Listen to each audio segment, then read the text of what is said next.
Let's talk about Michael Beasley, who, unlike the other like quote unquote busts I've done recently, I think Beasley was actually a pretty good prospect, and like there were real ways that his game could have worked in the league long term. Like he was a very very impressive scorer, truly like so versatile on the ball.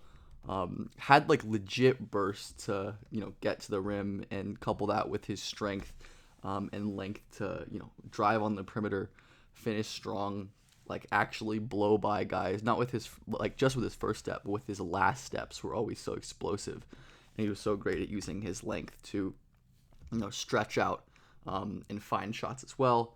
And in transition, he was just unbelievable. Like a guy with his level of like coordination, strength, and speed was just like impossible for college defenses to stop. Like he really was just an unbelievable scorer. Like 26 a game on like this true shooting and this usage is unbelievable and has like basically like been done by very few people. Like it's Steph, John Morant, and then some like other like incredible college players like Mike Dom, Riller, Chris Clemens, etc. Like it's a very hard thing to do at that level to score that efficiently with that level of usage, and he really did just do it in so many cool ways. Unlike someone like Williams or Bennett, who maybe were more like post centric or like offensive rebounds. Like while Beasley did all that stuff a ton, he was able to do other stuff like we've seen, like attacking closeouts and hitting these like wonky little push shot floaters. Just look at the scoring gravity that this man had. Three defenders immediately stuck to him, and while you can probably argue that the better play would have been to pass the ball to one of his many wide open teammates, as we will get to later. This is impressive scoring gravity and ability to capitalize on that anyways, and finish plays. Just I'm talking about length as a scoring tool. I just talked about it with Scotty Barnes, with my video there. But like he was so adept at using that length, like dropping his shoulder, and using his long steps and his length extension to finish off the glass like that. He was really like, I actually think unlike Williams, like we looked at last year, like he was seems to be scouted pretty well. Um, like I think this is a really prescient point that he is like much more of like a functional basketball athlete than like he is like a really explosive athlete like Derek Williams, which potentially got him overrated. Um, Again, like he's so able to like drop his shoulder and get leverage to create just enough separation on these drives, where a lot of other like really explosive athletes aren't able to really replicate those kind of things. There was just so much like initial power and grace in his like face hop steps, and his ability to like burn defenders immediately. Like this is Taj Gibson, who struggles mightily against covering a young Michael Beasley at this point. The shot was also like pretty good as well. Like he was another one of these guys who was like a really like high efficiency, low volume shooter. But he was definitely a better shooting prospect than like Derek Williams or Anthony Bennett, just because there was some real shooting versatility there. Like he was a pretty prolific like mid-range pull-up scorer, like very comfortable like dribbling into and knocking down these like fairly contested, like tough pull-ups. And if we go and look at like just the general shooting stats, like the long twos we don't have, but good free throw, good from two. The threes are impressive. Like he had like indicators, and like unlike Williams's like long twos, like there was more than just like little 5 foot hook shots. There were real like difficult inside the arc jumpers, and a lot of his threes were like pretty contested, and his release was quick and smooth as well. And he ended up shooting the ball like pretty well in the league. Um, like he was a career 35% 3 point shooter. Like on not great volume, but in his like best seasons he was shooting like to a game at 36%, and like especially in 2010, like that's pretty solid as well. There was a weird thing with his touch, like which I felt is so nebulous generally to like evaluate and explain, just like the softness which the ball goes in.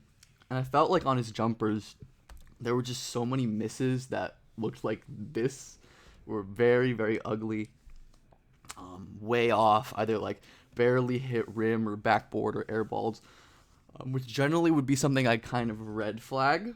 But then his touch on, like inside arc shots was always so awesome. Like this little like lefty scoop moving to his left is very impressive, and like a great example of awesome touch. So I don't really know what to make of that because I often think of like interior touch as somewhat of an indicator for jump shooting touch eventually, and maybe in a modern NBA situation, or if things went better and he kind of existed as a really good player in the more modern game, he would be able to show off his 3-point shooting touch more often.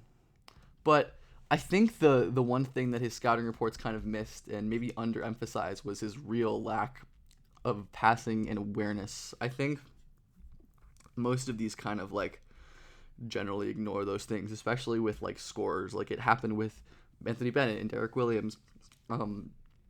He was definitely one of the least aware players I've seen at this level. Just it's again the thing where like because he's such an incredibly efficient and like powerful scorer at the college level, he often like didn't really need the pass, and it's questionable to say what the quote unquote right decision was if he was scoring so efficiently on his shots. But there were so many like very obvious misses that Beasley had continuously when he was just doubled, tripled, quadruple team with that gravity, and able to find guys low. Again, like he was just very incapable of like finding the open defenders, not the open defenders, his open teammates, and his lack of like incredible handling coordination often meant that even when 5 defenders converged on him because of how threatening his scoring was, he just was unable to locate the wide open teammates. Even if shots go in like that, I still think it's important to look at the process here. He did have the issue where like a good amount of his drives were him just kind of barreling forward, and he wasn't like so strong that I think that was going to be perfect at the NBA level. And this awareness issue compounded on defense, where in this game they were like offense defense subbing him in the first half, which I've never seen anything like before. And again, just the awareness, you can see him like kind of facing towards this drive, but just does not rotate nearly in time, like guarding in transition, and just totally botches his footwork.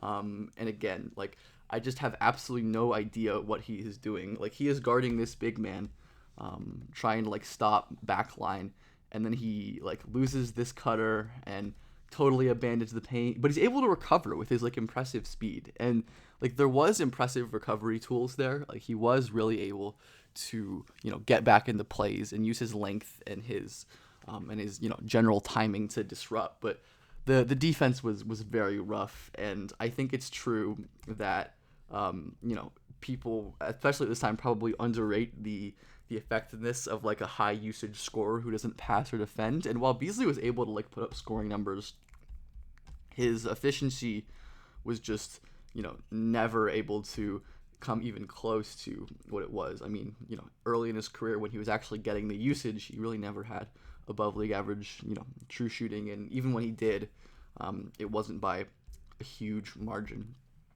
So defense, awareness is really important. Feel is really important. But I don't think he was like a terrible player at all. And I think he certainly was like a guy who tried. Motor wasn't the issue for him as well. I mean, I forgot these clips in the cut up, but like he was an unbelievable offensive rebounder, like constantly second, third, fourth jumps to put back these shots. Like he tried hard, and I think he tried hard on defense too, but it was just like that fundamental lack of awareness that was so crippling for his game. But the scoring was really unreal. And just to end, I think there is some validity to the Paolo comparisons, and Paolo being the Beasley that was promised, but obviously Paolo being 6'10" changes the equation. And while there's similar stuff with these like spin craft moves, Paolo's size and ability to hit off dribble threes with more consistency is all the difference maker for those guys as prospects. But there really is some of that face up scoring, that mid post scoring craft and prowess that we saw Beasley do at the college level, and honestly for like a little bit at the NBA level. But like I think Beasley was like a lot better than these other kind of quote unquote busts, but just like a potentially like off court stuff and the value of his kind of game seemed to not translate like that.